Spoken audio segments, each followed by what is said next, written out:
সাহাবারা বলতে দাঁড়িয়ে গেলেন। তারপর লাস্টটা যখন চলে গেলেন তখন সাহাবাগণরা জিজ্ঞাসা করলেন, ইয়া রাসূলুল্লাহ, হাবিবুল্লাহ, এ তো মুসলমান নয়, এ তো ইসলাম ধর্ম অনুরাগী নয়, তা আপনি দাঁড়িয়ে গেলেন কেন? দয়ার নবী দু জাহানের বাদশাহ আকা মোহাম্মদ মুস্তাফা সাল্লাল্লাহু আলাইহি সাল্লাম বললেন, এ তো আল্লাহর বান্দা আছে, এটা মানব জাতির শ্রেষ্ঠ জাতি, জাতিতে শ্রেষ্ঠ জাতি, বান্দাতে আল্লাহর বান্দা।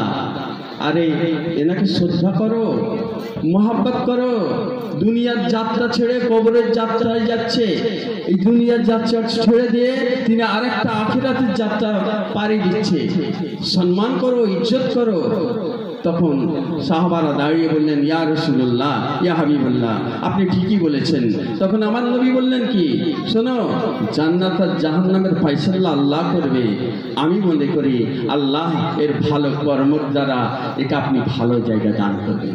এই জন্য আমার নবী বিশ্ব নবী হয়েছেন, এই জন্য আমার নবী সৃষ্টিকুলের সেরা নবী হয়েছেন।